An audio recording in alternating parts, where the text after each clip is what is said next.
Welcome everyone to the second edition of Flip Chart Friday, the only fact-based chart or board presentation put out by a congressional candidate in TN7. Yeah, we'll go with that.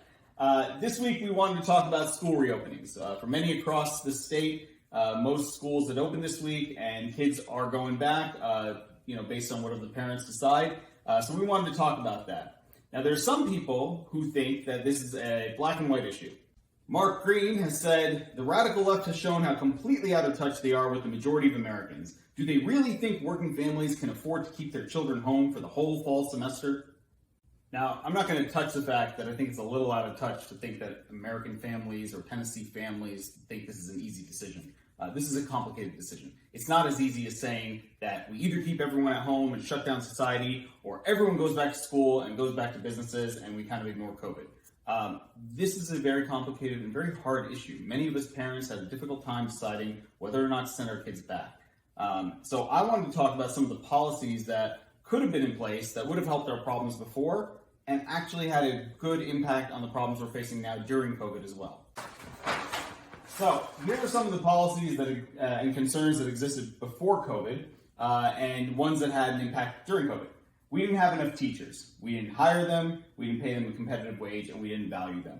What that meant was higher student-to-teacher ratios and a poor overall learning experience in the classroom. Now, during COVID, what that means is that we don't have enough teachers to have more classrooms for social distancing, and we don't have enough teachers to have both online and in-person options going on at the same time. So, for not addressing the problem beforehand, and definitely not doing it during the pandemic, and because this is a school-based presentation, we are going to grade the Trump administration and all of their friends with an F. Resources. Well, we didn't invest in smart classrooms. We definitely didn't invest in expanding many of our schools. What does that mean? Again, no room for social distancing and no room to give every student the opportunity to learn from home with the same advanced equipment that people in wealthier areas have.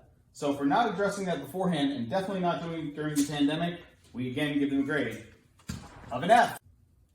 Broadband. This has been a huge part of my platform since I started running. Half of our district doesn't have reliable broadband, and it really impedes a child's learning ability. It doesn't give them the proper access to the research they might need, and it definitely doesn't give them the access to the modules and the additional learning that's online. Now, during COVID, broadband, if we had invested in it, would have meant that kids were easily able to learn online and would have done so with the same technology, as I mentioned in the resources piece, as every other kid across the country. So for not addressing it before and not addressing it during, we give them, that's right, an F. Now, wellness. What we're talking about in wellness is things like mental health, nutrition, and of course the general health you think about when you're going to the doctors, but not just that. Now, if we had invested in wellness, and that means making sure we had strong childhood nutrition programs, many Tennessee students rely on schools to get their nutrition throughout the day. If we had invested in the proper resources for mental health in schools, they would have better addressed the needs of the children. And if we had just better addressed the needs of insurance, we would have had healthier children who can learn better. Now, how does that translate to COVID-19? Well, kids have been affected heavily by the fact they've been at home for many months and are now returning to schools. They obviously need to have healthy health insurance so that they can be healthy during a pandemic. And of course, nutrition still plays an important role. And this was really important when the schools weren't in session and kids really had to go out of their way just to get the very basic meals they relied on to survive.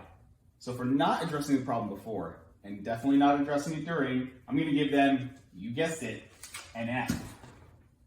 We do not have a coherent education policy in this country. We haven't had one for at least a couple of years now. The only thing I can gather is that our policy is to support private schools and vouchers, and that is not anything related to public schools. So we need to have a better policy.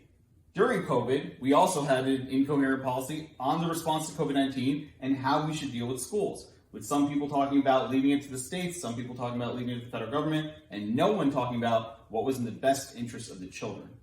Well, for that inconsistency and incoherence, I'm going to give this Trumpublican administration an F. And I'm going to say this, if this is what your report card looked like, you would have failed your grade. Think about that when you go to the voting booth. Now, I'm not saying that we would have had the perfect policies in place that would have fully addressed the pandemic, nor might we have had the perfect policies in place to fully address all the things our public schools need. But I do know that for as long as I've been running, we've been pushing 3 major policy initiatives that would have helped a lot.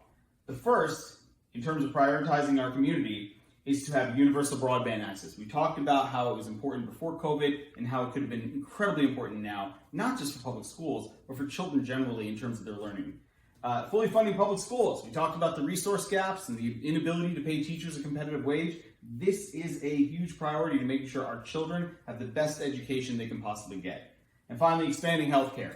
What does that mean? It means wellness programs. It means access to insurance. It means access to hospitals in case you do get COVID. It also means increasing the funding for nutrition programs in schools and making sure that childhood health insurance programs do not get cut. Those alone would have helped in this pandemic and beyond. And it's that kind of proactive policy that I'll be bringing to Congress in November.